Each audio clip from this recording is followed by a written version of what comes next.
10家汽车服务中心拥有米其林专业认证，全台超过100间门市，服务超过300万辆汽车。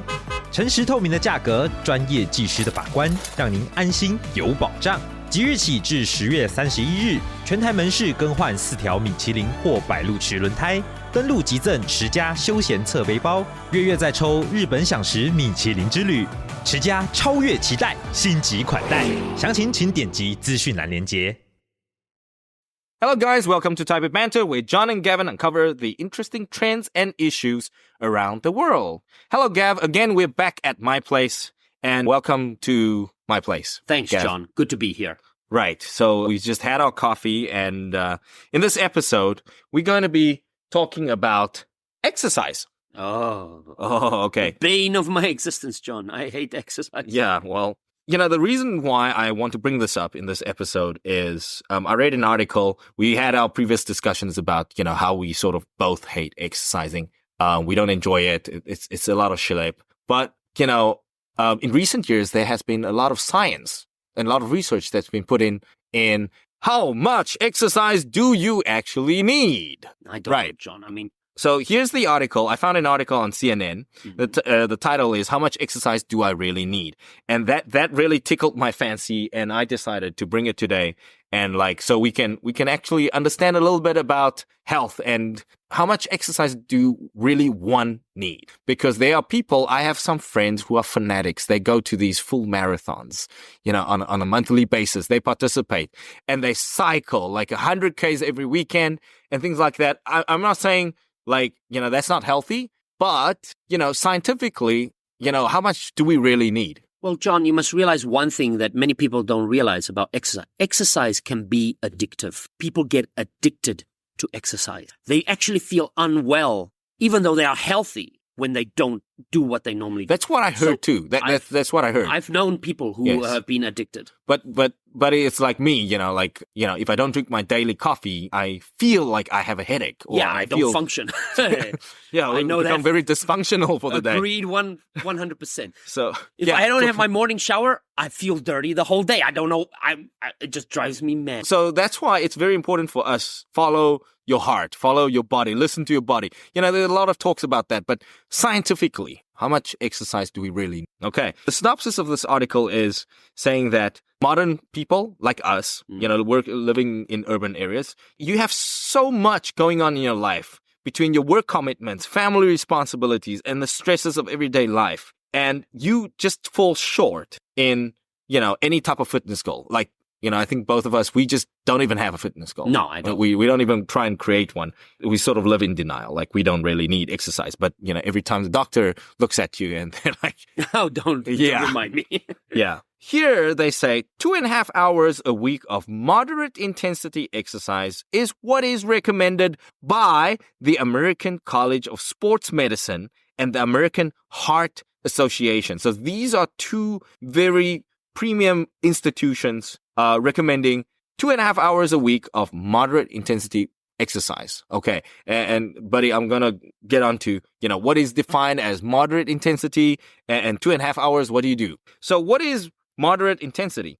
Ideally, it is 30 minutes, 5 times a week of activity such as jogging, ballroom dancing, biking, or swimming. And moderate intensity, in a nutshell, means that you are working in the intermediate zone where you are able to exercise and hold a conversation with somebody. Okay. So that's sort of the rule of thumb. If you go walking and you're talking with yelling and you know, or we go walking, okay, and we still can keep up a decent pace of walking or jogging and talk at the same time, that's moderate. And that's 30 minutes, 5 times a week. 2.5 hours. Okay. That's all you need. Sounds doable. It sounds doable. I think this makes better common sense and scientific sense to me, because a lot of my friends say, no, you got to do an hour. You got to do an hour every day. You got to swim for an hour every day. And I'm like, how do you fit that in? It's just not possible. And you're not so motivated to do that anymore. We are very motivated when we're hungry and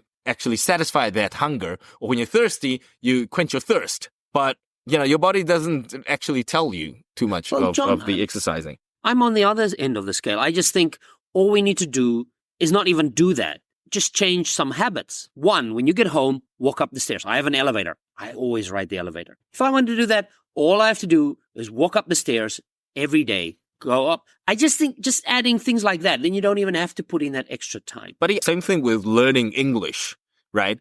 If you can't build a habit around doing it, start small. Yeah. Start 15 minutes a day, start 5 minutes a day, and build a small routine around that.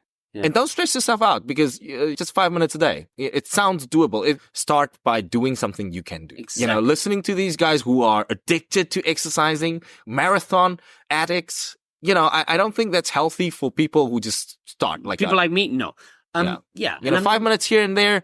A replacement. Replace your bad habits with better habits. That's the first step, right? And I think as this long time ago, I read something that said basically you need to do something for at least 21 days to make it a habit. So it's just that initial 21 days, 3 weeks of doing it every time. And then it becomes a habit and you're okay with it. All right. So, buddy, now the article continues by saying, hey, what if you can't put in the 5 or the 10 minutes or the 15 minutes a day? What if you can't do the moderate intensity and 5 times a week? What do you do? I don't know. Then new evidence suggests that high intensity workouts known as, now there's a term for it, HIIT, HIIT, high intensity interval training. I've seen a lot of programs on YouTube. You can Google this up and there are a lot of programs for high intensity interval training. You only need to do 30 minutes of exercise a week of high intensity. If you can't sparse it out over, 30 minutes moderate, 5 times a week, then you do 1 time a week, super high intensity, 30 minutes. Okay.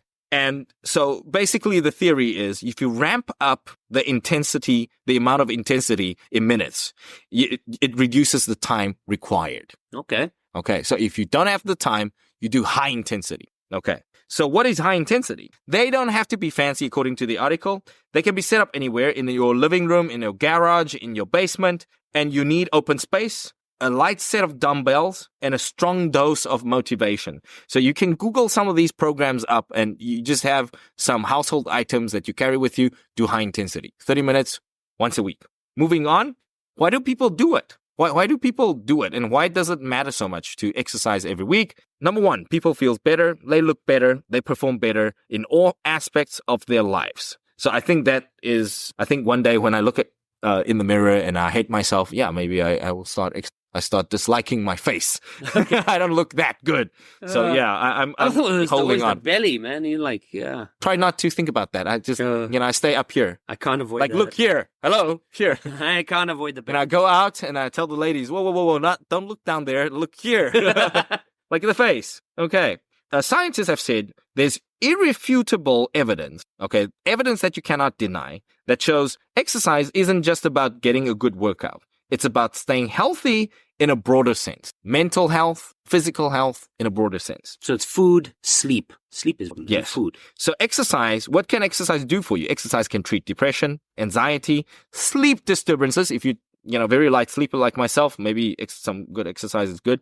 For your heart, it lowers blood pressure and it lowers cholesterol level and it lowers the risk of heart attacks and strokes. And for people who have gastrointestinal, people who have stomach problems and intestinal issues, it reduces the risk of inflammatory bowel diseases. Wow.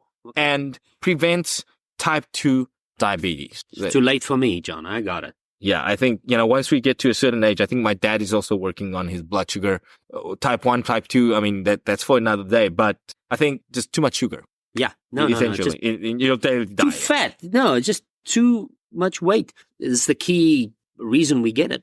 In a nutshell, this article explains the benefits and why people do it. You gotta do 150 minutes per week of moderate intensity or 75 minutes per week of high intensity. Okay, let me repeat that. 150 minutes per week of moderate intensity. Okay, we know what that is. Okay, so you can still jog. So. There's the word I like. Moderate equals medium equals so.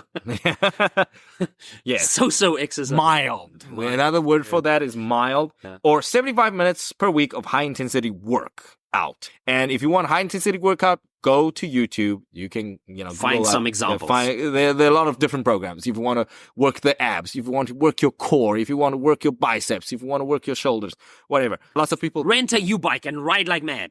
Yeah. Just don't get run over. Yes.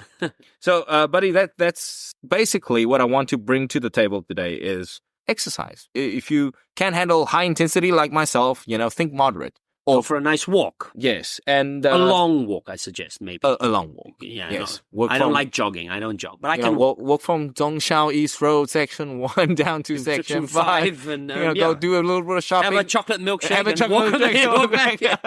Yeah. So you need to stay motivated. Not with chocolate milkshake, guys, please. That would motivate me. That would also motivate me. So, there we go. The comfort food at the end of the tunnel, right? And then you got the walk back. So, buddy, Jewel, why don't we close today with another roomie? Stop acting so small. You are the entire universe in ecstatic motion. And that really speaks to me because sometimes we just think about ourselves in our own little lives. We think too big of ourselves. Yeah, we just focus on our lives. We're selfish and we just think of ourselves. Basically, we need to think about, I wouldn't say the whole universe, but, society in general. Sometimes we think what we do is unimportant. But if every person thinks that way, it multiplies. If each one of us, recycling, just a simple idea, recycling. Oh, it doesn't matter if I don't recycle. Somebody will do it, right? If we all recycle, the world will be a much better. So I think that's the idea. So start with yourself. Start with yourself and you do what's right. And if you do what's right and the next guy does what's right, the world will be a better place. So stop comparing to others, essentially. Yeah. Don't watch what others do. Do what you want to do. Do what you believe is morally correct. Yes. And don't just think, what you do doesn't matter. Yeah, it does. Every little bit because helps. If every person does that, then nothing will get done. Okay, I feel very bad now because I don't do my recycling very well, like I should be. But yeah, I do my best. I do my fair share. You can do it, John. You can do it. I'll do it. Right, guys. If you have any ideas or any good suggestions on how to exercise or how to pick up an exercise activity or how to, build a good habit, well, why don't you write to us or comment below in our blog at www.15mins.today. And we will appreciate every comment and, we'll possibly, once we build up more comments, we'll, actually share them to everyone else. Okay. All right. Yeah, do the Nike thing. Just do it. Yeah. And just do it. Yeah, do your share in this world. So thanks very much. See you next week. Bye. Cheers, Gav.